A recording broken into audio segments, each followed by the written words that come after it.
तो गरीब लोग जो हैं और ख़ासकर महिलाएं, बच्चे, इनके ऊपर में जितनी ज़्यादा ज़्यादती होती है, आप किसी भी थाना चले जाएं, कोई थाना में आपको कोई प्रॉपर रिस्पॉन्स नहीं देता है। पूरे प्रदेश में छोड़ दीजिए, मुझे लगता है कि पूरे देश में कोई भी आदर्श थाना नहीं है, जबकि आदर्श थाना लिखा हुआ है शब्दों में, लेकिन वास्तविकता में आदर्श थाना नहीं है।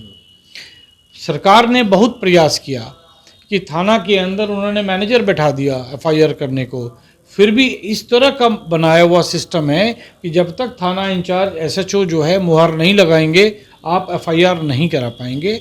देश में हमने कहा कानून है, लिखित में कानून का राज नहीं है। इसका मुख्य कारण जो है वो है भ्रष्टाचार। बता रहे हैं कि पटना में एक इंसान का, जो कि मुंगेर के निवासी हैं, पटना में उन्होंने ज़मीन लिया, पड़ोसी ज़मीन दाब रहे थे, थाना गए कि 107 हो जाए, काम थोड़ा सा रुक जाए, लेकिन थानेदार 25 दिन से वो एफआईआर का कॉपी लेके घूम रहा है, अभी तक उसने उस पर कोई कार्रवाई नहीं करी। और बोलते हैं कि नहीं भाई साहब, वो दूसरे ने पेपर नहीं दिखाया, क्योंकि सभी भ्रष्टाचारी हैं।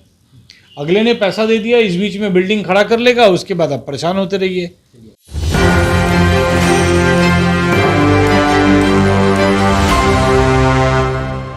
नमस्कार, मैं नंदन, आप देख रहे हैं न्यूज़ 24। सबसे पहले ज़्यादा बातें ना कर हम आपको एक ऐसे शख्सियत से मिलवाने वाले हैं जो हम ये कह सकते हैं कि इन्हें अगर रॉबिन हुड भी कहा जाए तो वो बातें कम नहीं होंगी, क्योंकि कहीं ना कहीं हम रॉबिन हुड क्यों कह रहे हैं वो आपको समझ में थोड़ी देर में आ जाएगा। तो सबसे पहले आप देख सकते हैं पटना हाई कोर्ट के एडवोकेट मिस्टर सुनील कुमार जी इस वक्त हमारे साथ उपस्थित है। तो सबसे पहले स्वागत है सर हमारे चैनल में। नमस्ते, धन्यवाद कि आपने हमारे को समय दिया।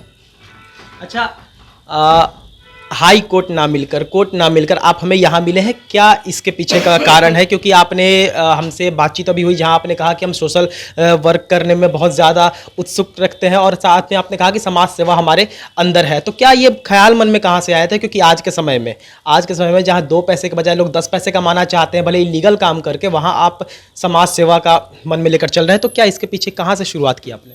देखिए, समाज सेवा तो हम लोग जो हैं बहुत कम उम्र में शुरू की है। बेसिकली मेरे बारे में देखा जाए तो 14 वर्ष की आयु से हम शिक्षा समाज सेवा में जुड़े और अपने यहाँ काम करने वाले जो लोग हैं उनके बच्चों को पढ़ाए और उनको एक मुकाम तक ले गए, और ये क्रम लगातार 42 वर्षों से चला आ रहा है। जब हम लीगल प्रोफेशन में आए तो हमने लोगों को, ज़रूरतमंद लोगों को, गरीबों को निःशुल्क में एडवोकेट मुहैया कराने लगे। उसमें हमारे साथी लोग भी हैं जो काफ़ी साथ देते हैं, है ना। तो सेवा सभी लोगों के अंदर है और सभी लोग इस चीज़ को करते हैं। कुछ लोग थोड़ा आगे बढ़ जाते हैं क्योंकि उस काम को रोज़ करते हैं। हम सेवा रोज़ करते हैं, इसलिए मेरा नाम थोड़ा सा हो गया है, अदरवाइज़ कभी कभी करते तो नाम नहीं होता। जी, आपको बता देते हैं कि अभी जो गुप्त बातें हमने इनसे की थी उनमें बहुत सारी बातें ऐसे हमने जाने का प्रयास किया था। कुछ बातें हम इनसे उगलवाना भी चाहते थे, लेकिन बहुत ही बखूबी से इन्होंने उसका उत्तर दिया, बहुत सुंदर तरीके से। आपको बता देते हैं कि जिस तरीके से सर आपने कहा अभी थोड़ी देर पहले कि हम समाज सेवा करते हैं, ठीक है, करने का मन है, तो हमारा सवाल शुरुआत में ये था, कहीं ना कहीं से तो मन में आया होगा ना, आपने कहा कि कुछ साथी भी हमारा इसमें योगदान करते हैं, तो कहाँ से ऐसे साथियों को ढूंढना जो समाज सेवा में इंटरेस्ट रखते हैं, दिलचस्पी रखते हैं, कहाँ से आपने ढूंढा था? क्या पहले से वो साथी आपके साथ थे इस बात को? नहीं, देखिए, जब हम लोग सामाजिक जीवन में ज़्यादा हैं तो हमने देखा कि देश में कानून है, संविधान लिखित है, लेकिन देश में कानून का राज नहीं है। तो कानून का राज नहीं है, जिसका सबसे ज़्यादा प्रताड़ना जो है गरीब लोग होते हैं जिनके पास पैसा नहीं है। जब कानून का राज नहीं है तो भ्रष्टाचार भी उसी तरीके से बढ़ा हुआ है।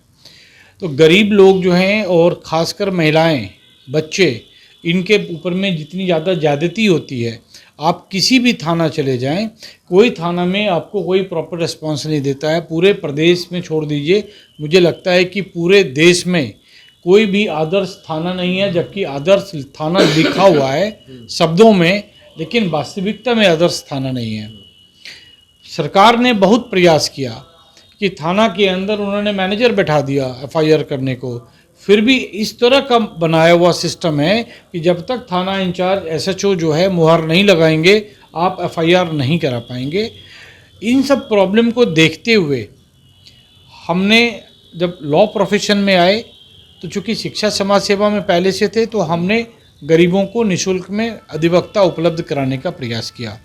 अब प्रयास किया तो हर एक डिस्ट्रिक्ट में हम लॉयर को अपने एसोसिएशन के माध्यम से अपने परिचितों के माध्यम से हमने डायरेक्ट उनको संपर्क किया, संपर्क करके उनको आग्रह किया कि आप हमारे साथ इसमें जुड़ें।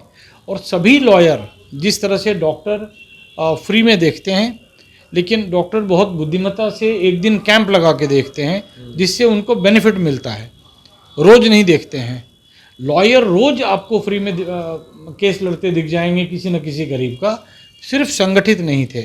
तो हमने जब उनको दुखती रग पे हाथ रखा, वो मेरे साथ हो लिए। आज 238 लॉयर हमारे साथ हैं और 9 ऑफिसेज हैं हमारे अंडर में।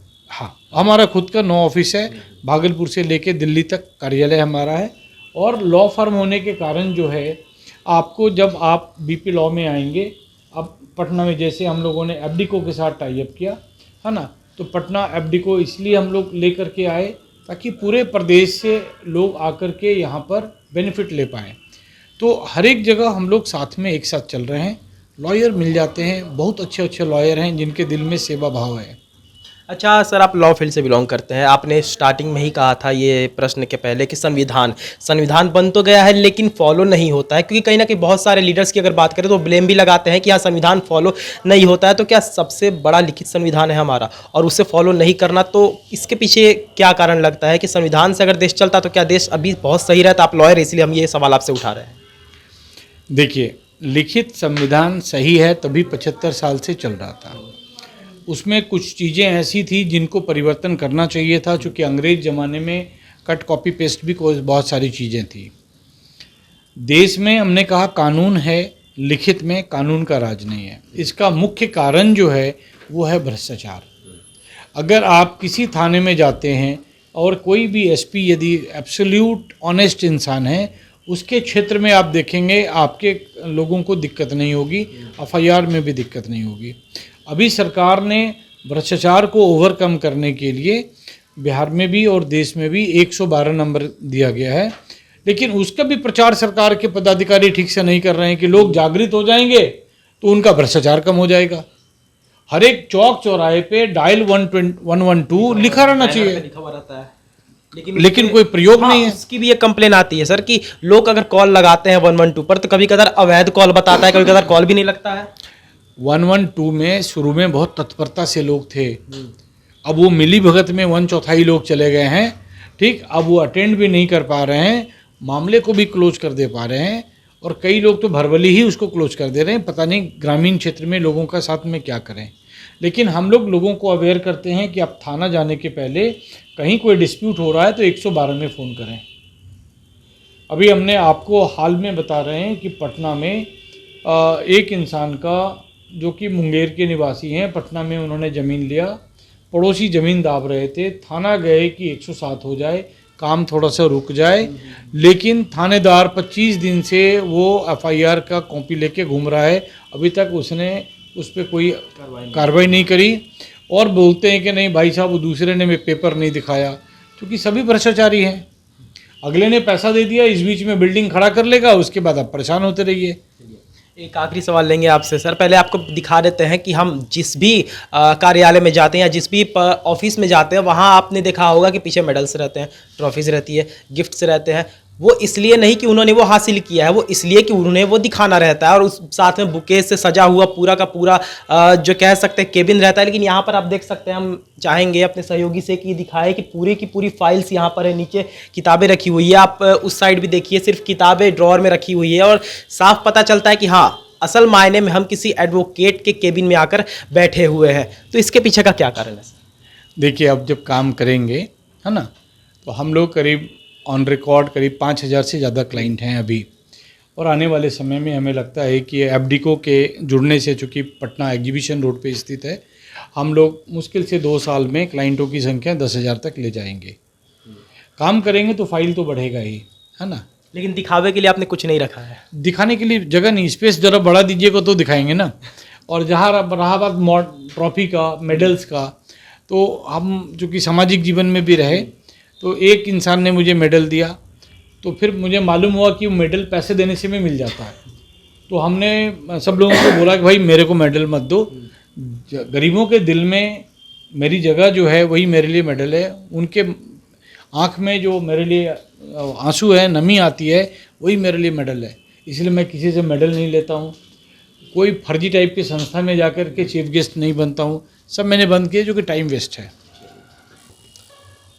तो सर आपने जो संस्था खोली है, जिस विषय पर हम यहाँ पर आए थे आपसे बात करने, तो क्या उसमें अगर लोग जुड़ना चाहें, क्योंकि आज के समय में लोग ऑनलाइन ज़्यादा करते हैं अगर कंपैरिजन करें ऑफलाइन से, तो और गांव के लोगों को ऑफलाइन ही आता है, तो अगर हम जानना चाहें कि ऑनलाइन ऑफलाइन सुविधा क्या है, दोनों है या फिर कोई एक है, तो इसके बारे में आप क्या कहेंगे, कुछ लोगों को की जानकारी देते हैं। जी देखिए, हमारी पूरी टीम है और टेली लॉ सरकार ने पहले से लाया हुआ है। आप टेलीफोन से पूरी एडवाइस ले सकते हैं और कई काम कोर्ट छोड़ करके जो प्रैक्टिकली काम आज के डेट में होता है, बाकी काम सभी फेसलेस से ऑनलाइन है, तो आप सभी काम आपसे फ़ोन से करके ले सकते हैं। और हमें जुड़ने के लिए, हमसे मिलने के लिए आप हमारा जो कॉन्टैक्ट नंबर है 8541814401, इस नंबर पे कॉल करें, 24/7 आपको लोग अटेंड करेंगे। ठीक है, तो टेलीफोन के माध्यम से पूरे प्रदेश में लोग काम ले रहे हैं। हम जो नंबर अभी सुनील जी ने बताया वो हम नीचे दिखा देंगे, शो कर देंगे। आपको अगर कोई मदद चाहिए होगी तो इन्होंने कहा 24/7 हम फ्री रहते हैं, यानी कि 24 घंटा 7 दिन हम फ्री रहते हैं। आप जब भी चाहें तो उस पर कॉल करके मदद ले सकते हैं। तो आपने देखा इस वक्त हमारे साथ जुड़े हुए थे पटना हाई कोर्ट के एडवोकेट मिस्टर सुनील कुमार जी। हमने खासा इनसे बातचीत की, कुछ विचार साझा किए, कुछ नॉलेज ली, और इसके पहले भी कैमरे के माध्यम से हमने आपको बातें दिखाई, वो आपने समझा कि किस किस विषय पर हमने इनसे बात किया है। और कुछ गुप्त बातें भी थी जो हमने बहुत सारी नॉलेज इनसे ली और बहुत सारे ज्ञान भी हमें प्राप्त हुए इनसे। तो बहुत अच्छा लगता है कि किसी सीनियर से अगर हम कुछ सीखते हैं तो वो किस प्रकार से हमारे मस्तिष्क में जाकर बैठते हैं और किस प्रकार से हम उसे अपने आगे आने वाले जीवन में फॉलो करते हैं। तो ये थी आज की रिपोर्ट। बाकी इस और तमाम खबरों के लिए हमारे साथ बने और देखते हैं News 24। मैं नंदन अपने सहयोगी प्रिंस के साथ। धन्यवाद।